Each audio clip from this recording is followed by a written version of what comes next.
There's a movement that you've probably never heard of. People who detransition. They go back to their biological sex after a period of gender dysphoria, of trying to be the opposite sex, and sometimes after operations and chemicals and chest binding.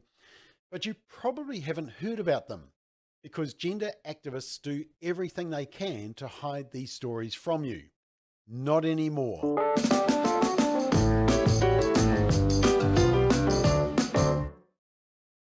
So I'm sure you've heard of Transgender Day or Transgender Awareness Day. Everybody who's woke will have talked about it.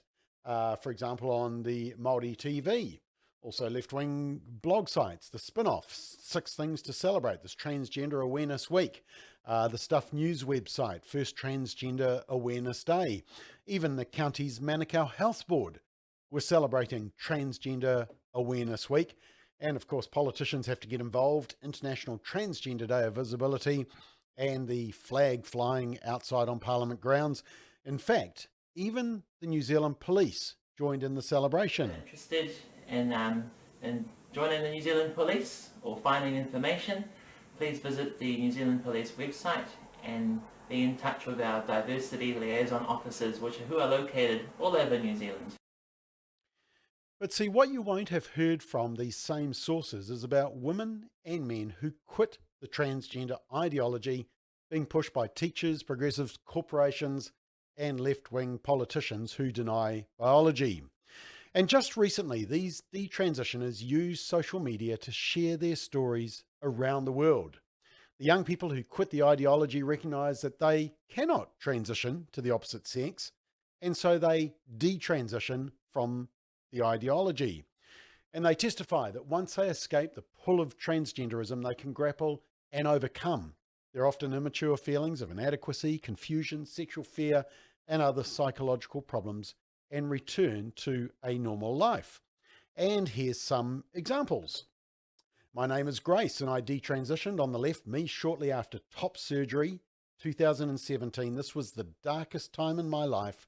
On the right, me recently. Life goes on, life gets better. When I was 15, lonely and hated my body, I got sucked into gender ideology online. My school encouraged me, and I was easily prescribed a high dose of testosterone at 18, and it was very damaging. This is not rare. I transitioned in 2010 when I was 22 years old and detransitioned in 2020. This is me in 2019 and me today. I feel like back in the day I was naught but a caricature of myself, depressed, unhappy, non-functioning, and suicidal. Today my smile is genuine. We finally got some sun in Finland. Back then it was acted.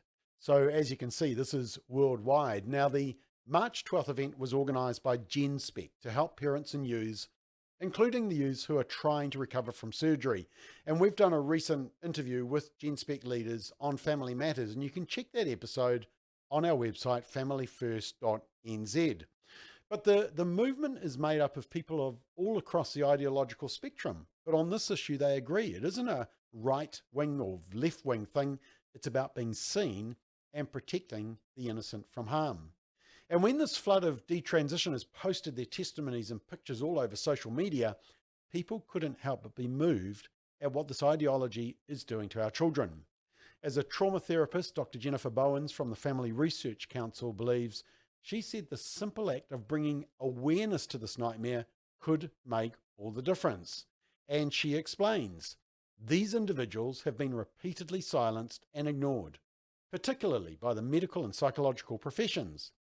Before altering their bodies, many who have struggled with gender dysphoria reported that their peers, as well as their transgender advocacy, medical and psychological groups, rallied around them and encouraged them to hormonally and surgically change their bodies to appear more like the opposite sex. Over time, many have come to regret their physiological alterations. And this is the problem with the recent conversion therapy law that was rammed through Parliament in New Zealand. While it's okay for conversion therapy to help a person to change their sex in the direction the activists want, it is now illegal to help a person to accept and live in comfort with their biological sex. But as we know, biology always wins.